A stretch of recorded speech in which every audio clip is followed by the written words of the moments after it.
Master your money, free your future. Welcome to Budget for Life. My name is Jeremy. I'm a financial advisor, but this video is not financial advice. This is for your education and entertainment.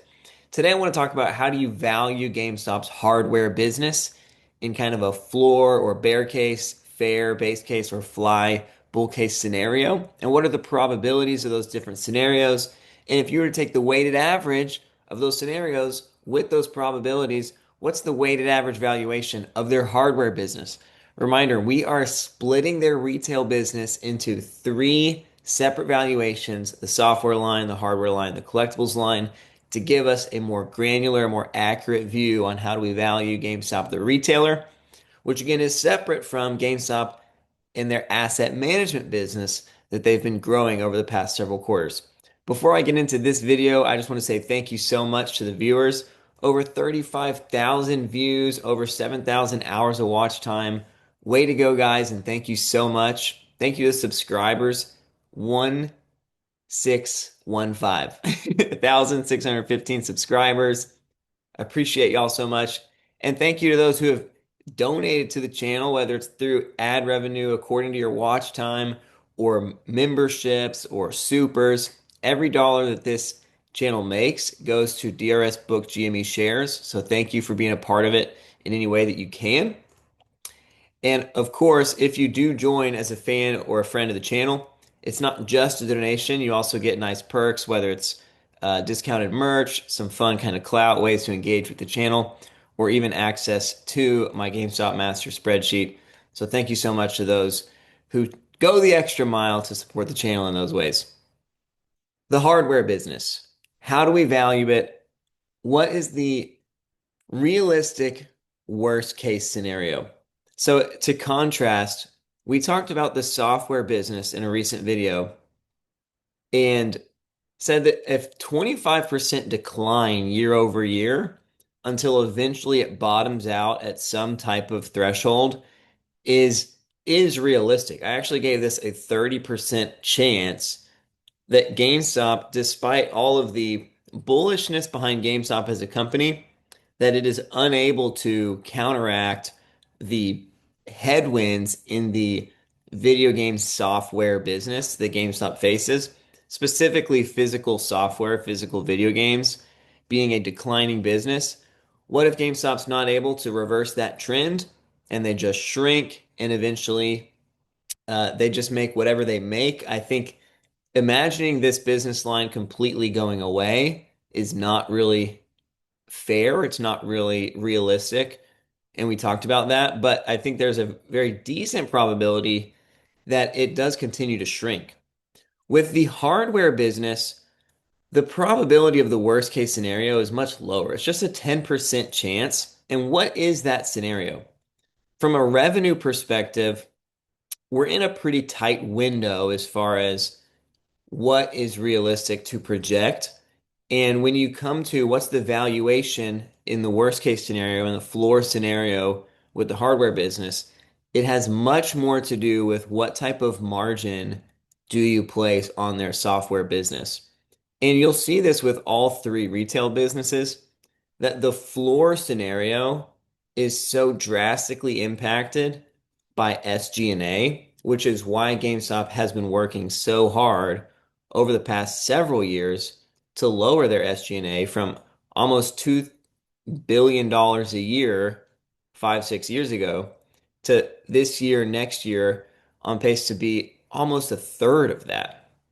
Um, and every dollar they save on SG&A is essentially another dollar that they can net in profit, right? Actual operating income. So not just what they make on their margins, but then after you take what they make on their margins, then you take out SG&A, then you get what is their true operating profit from that business line. And in the case of the hardware, the worst case scenario is really that their margins stay really compressed. And as a result, they're only able to squeak out a profit.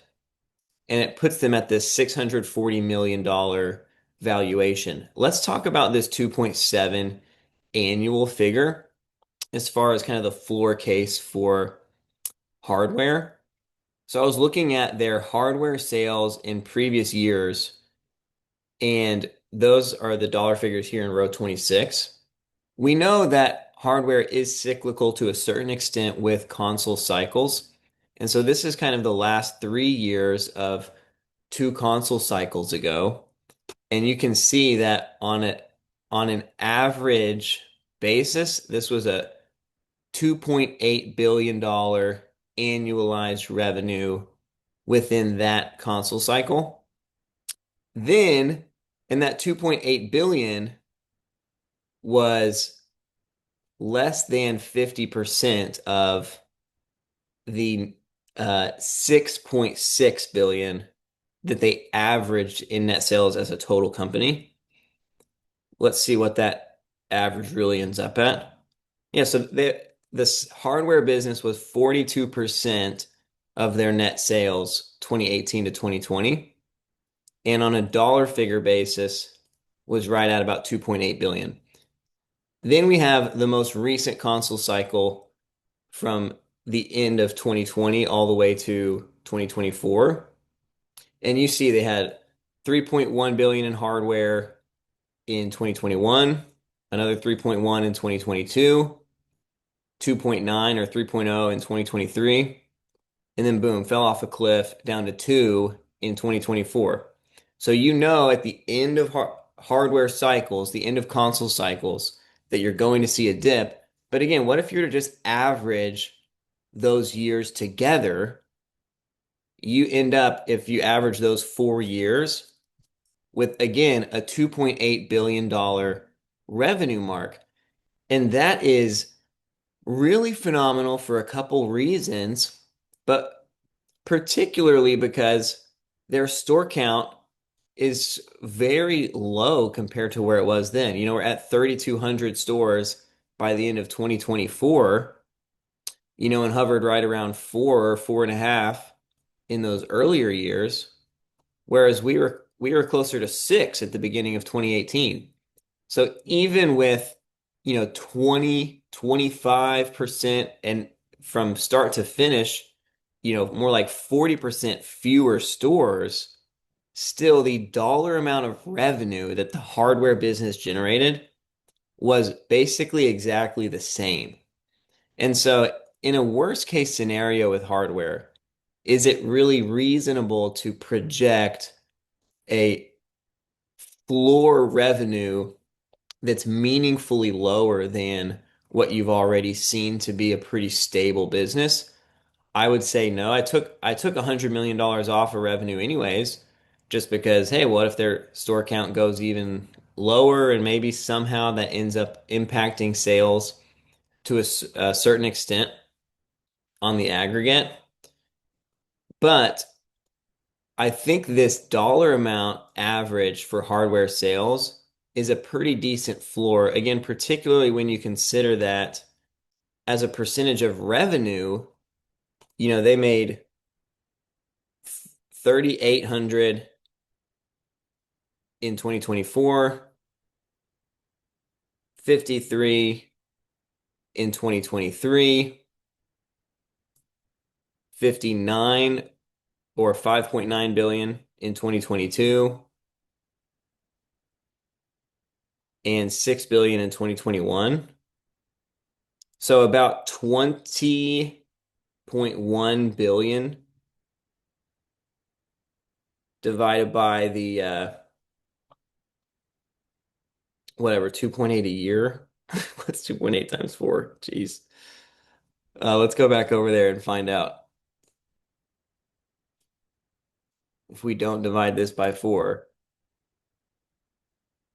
11.4, that ends up being about half,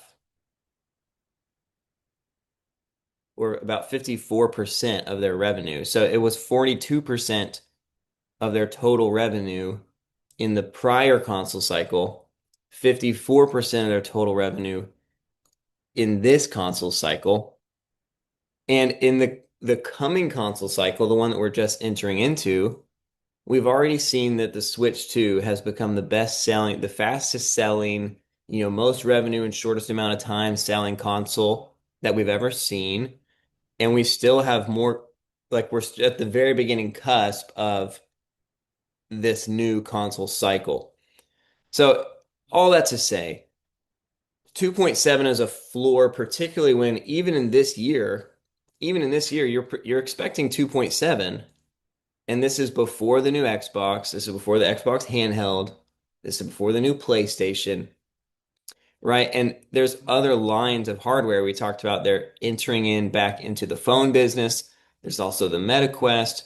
Even as you think about new technologies, the software business, it is realistic to think that the software business will eventually one day be a tiny, tiny business, that it just gets phased out by the digitization of the video game and entertainment world. I don't see a scenario that's realistic where hardware is no longer involved, right? I think we need hardware. We need the console. We need the goggles. We need the glasses. We need the phone. We need the laptop, whatever it is that connects us to the metaverse. I think there's always going to be a business for that hardware. And not only, again, selling the new hardware that comes out, but particularly with GameStop buying and selling, right? Buying the used, refurbishing it, and selling it again. That's the bread and butter of GameStop's business. And every year that goes on where a new device is being made, it just adds to the total amount of consoles and hardware out there that GameStop can add to its inventory, that can add to its buy and sell model. And I don't see an end to that that's reasonable to project right now. The thing that is the linchpin or the most arguable piece of this hardware, this worst case scenario, is this 16% margin, which I think this is being quite bearish. I don't think this is likely at all that GameStop's unable to shrink SG&A, unable to make any more on margins. But again, as a floor scenario, essentially we're saying that even though every new wave of consoles adds to the total global float of consoles that are out there. Every new generation of consoles makes the older consoles that much more retro. We're basically saying that on the net, there's no real impact. We're talking about a 5% growth, right? Lagging the overall video game industry, lagging the S&P 500 growth. We're basically saying, what if hardware is just a boring stable business, doesn't really go anywhere one way or the other. And yeah, there's console cycles that come out, but they fail to really move the needle substantially. Then you would say, worst case, again, $640 million business. One other point I want to make on the worst case scenario, because these are important to internalize, particularly as GameStop stock eventually begins to appreciate, as I anticipate it will. You want to know what is your downside risk. And I would argue that this revenue versus margin is somewhat of a trade-off. I don't think it's reasonable, even in a 1% weight, I don't think it's reasonable to imagine that their net profit from hardware is less than 32 million, particularly after all that they have done to cut costs and to become more profitable on a margin basis. I don't think it's realistic to say that GameStop hardware business is going to revert back to a net income loser or an operating income loser. I think they've done way too much within their company for that to even be in the cards. And so if you were going to say, oh, but I think the annual revenue is going to be stuck at 2.2, then I would say you also would have to say that margins are going to be more like 20%. Basically, if their revenue is shrinking, let me just show it to you here. Basically, if you're on the end of a console cycle, there's no consoles to be had, right? Then your overall gross margin, like right here, no new the very last quarter before the Switch 2 comes out and we start the next console cycle, right? Their revenue's so low, only $345 million. in revenue in that quarter, which would basically put you at like oh, it's only going to make 2 billion for the year, right? If you think they're only going to make 2 billion in revenue, well, guess what? Their gross margins as a whole business are 34%. And what I'm trying to say is the vast majority of this 345 million, right when you're on the end of a console cycle, when the revenue is the lowest, that means that the higher percentage of consoles being sold are used consoles that are being resold. They're traded in consoles. Is there as high of a is there as high of a demand for traded in consoles as there is for brand new consoles? No, right? $345 million in revenue in Q1, $592 million revenue in Q2. What's the difference? The Switch 2, the new console. And sure enough, you see the gross margin on the total business come down, right? The margins that they make on a brand new Switch 2, no doubt, are substantially lower than the margins they can make on a used Switch that they are buying at a discount and then reselling. They can determine their own margins in that case, right? So again, if you wanted to get angry about the worst case scenario and say, I think it's only going to be 2.2 billion, it's like, well, then basically the margins end up coming up to the same weight to where you end up with that same profitability number. And when you're coming up with this 640, you're just taking your operating profit, your net income, and giving it a PE. And right now I'm saying whether it's a slightly larger and slightly lower margin business or slightly smaller and slightly higher margin business, that you end up with a similar 32 million and a 20 PE, right? A discount from the SPY. The SPY is going to get you a 33 PE. You're just talking a 20 here, right? Nothing exciting, no real growth to speak of. Worst case scenario. What about the fair scenario? And these last two scenarios will be quicker to explain now that you kind of understand how I'm thinking about the hardware business valuation.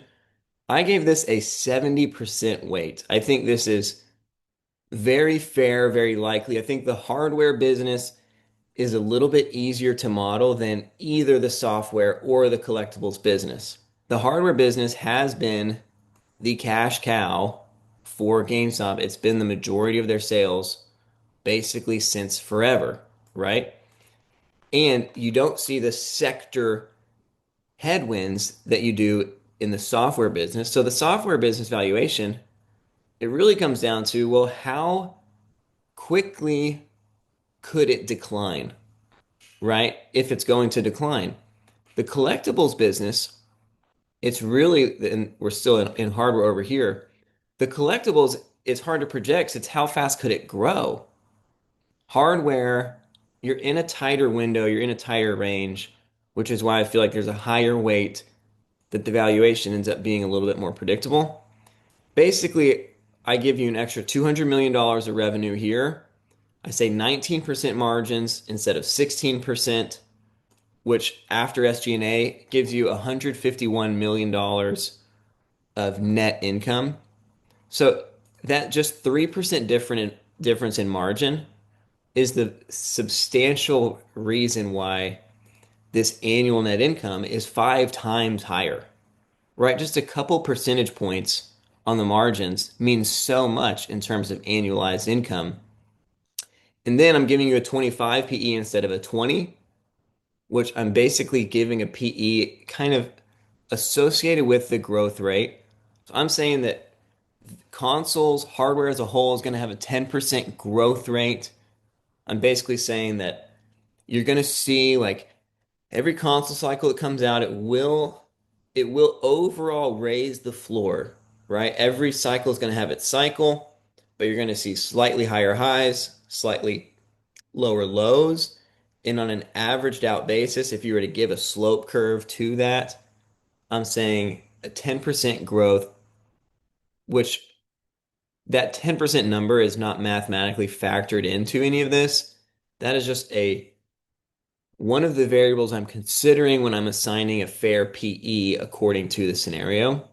So a 10% growth rate is the same earnings growth that the S&P 500 gets, but I'm giving you a 25 PE instead of a 32 that the S&P commands for two reasons. One is it's a smaller business, right? It's easier to give a larger PE when you're making $100 billion a year, right? It's like, look, no one else is going to be able to make this amount of money, and you just gotta, this is the price for it, right? A smaller business is not going to command as high of a PE, generally speaking. And also, I'd say it's just not a sexy business in terms of what could a business owner do to improve this growth rate, right? If you saw a business available for sale with 10% growth, but you knew, oh my gosh, they're totally missing out on blank, blank, blank. If I bought this business, I could turn it into something way bigger. With the console business, the hardware business, it's hard to envision where the booming growth would come from. Where's the exponential slope to the upside? Which is why I would say a PE that's a little bit less than your industry average, despite its profitability and despite its healthy overall growth, right? We know that the video game industry is a growing industry. There's no real rational reason to anticipate why that would change.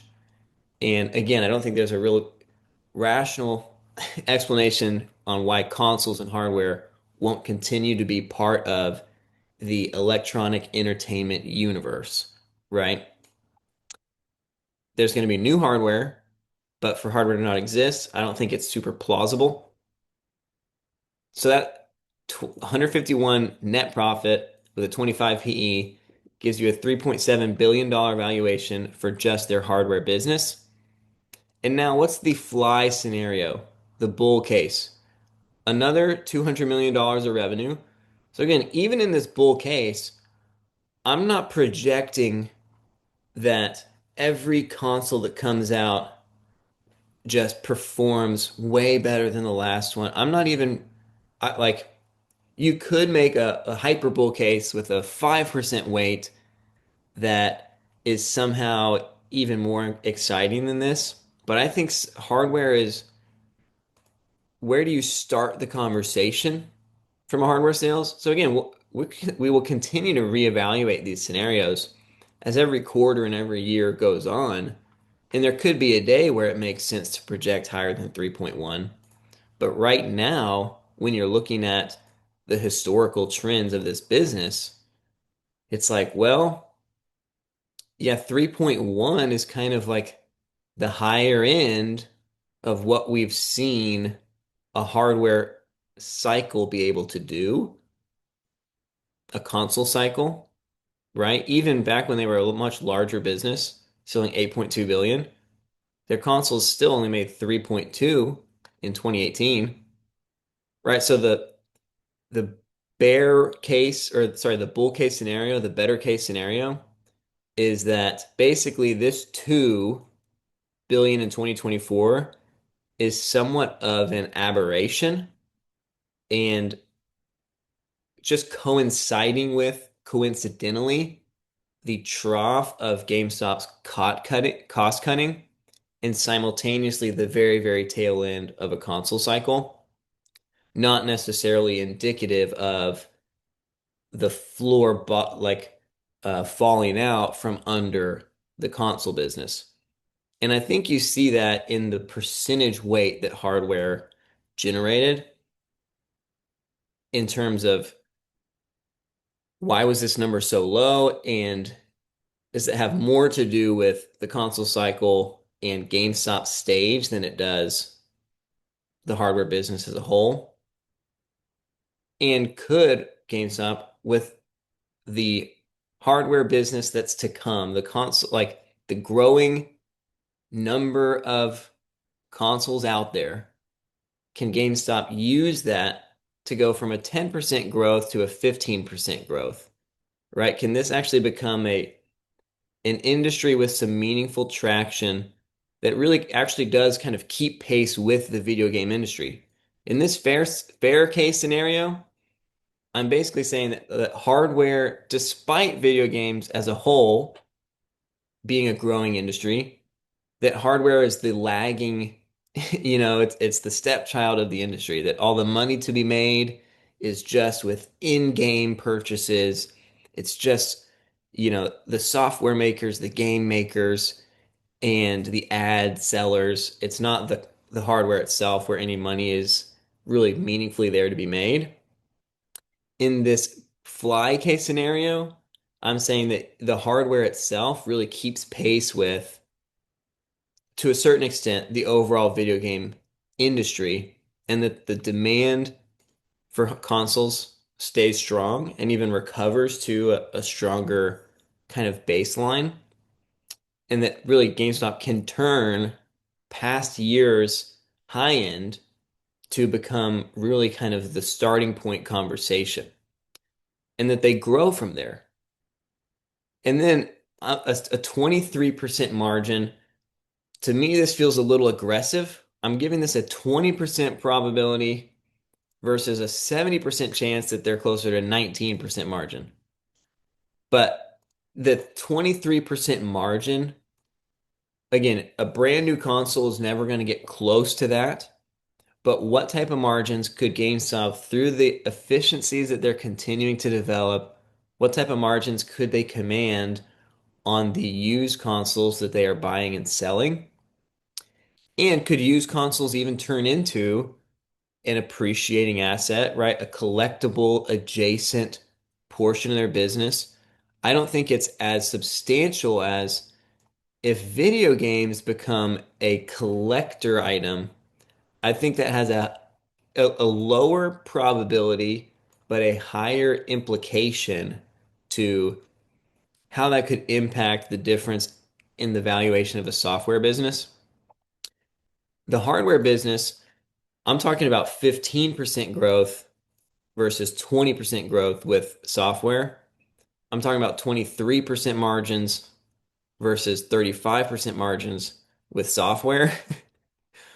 And I'm talking about a 33 PE rather than a 38 PE with software. So everything more modest, right? Nothing that's like booming exponential off the charts. But if you say that their revenue turns to a stronger base, they turn previous resistance into a future base, and if they're able to make more on the resold consoles through more and more consoles being out there, and through maybe consoles eventually gaining their own collector value, right? If they become perceived as collector items, consoles could even maybe be graded one day. I'm not necessarily pricing a bunch of that in, right? I'm just saying 15% growth, just a little bit better than the SPY's growth. The SPY earnings growth 10%. I'm saying 15% growth on the hardware, but I'm still giving it the same PE as the SPY, even though they're growing a time and a half is fast. I still think it's a small business. It's a not super sexy business. It's a not super scalable business. It's not a business that GameStop lacks some type of expertise that someone else could come and run way better than them, right? It's a pretty known quantity, even in the fly case scenario, which leads me to give it a relatively modest PE of 33. I would say in this scenario, their hardware business alone is worth $10 billion. So if you were to take the weighted average, worst case, 10% chance, 640 million, 70% chance that it's 3.7, 20% chance that it's 10.3, the weighted average based on probabilities valuation of their hardware business right now, I would say is 4.8 billion. You add that to the weighted average valuation of their software business of 2.2, and you are already at a $7 billion valuation for just their retail business, which again, as a comparison, right now the market is valuing their retail business at about a $2.8 billion total valuation. So we are already almost triple what the market is saying from a fundamental weighted analysis perspective. And we haven't even gotten to the collectibles business, which you will see is by far the most valuable aspect of their retail business. And we haven't even gotten to the asset management business, which you will see is even more valuable than the collectibles business. And that's exactly what GameStop has told you. Brian Cohen has told you that the future of the retail business lies in the collectibles. And he has also told you in interviews that the future valuation of GameStop has more to do with what they become as an asset manager than it does with any of the businesses related to their legacy retail business. So, all that to say, would love to hear your thoughts on how you would value GameStop's hardware business. Obviously, the probabilities of these, the scenarios of these will change, will evolve. I'm talking about right now in October, September of 2025, before their Q3 numbers even come out, before the new hardware consoles come out and we see the growth trends of those, right? How would you project, how would you value GameStop's hardware business? I would say weighted average 4.7 billion. If you wanted to be more bearish and leave this bull case out, you think it's just something between, this 10 or that 70, then you end up with probably more like a 3.5 or 3.4 billion dollars very conservatively on how you would value GameStop's hardware business. All right, let me know your thoughts in the comments. That's all I got for y'all on this one. Thank you so much for being here again. Thank you for all the support. I appreciate it so much. Until next time.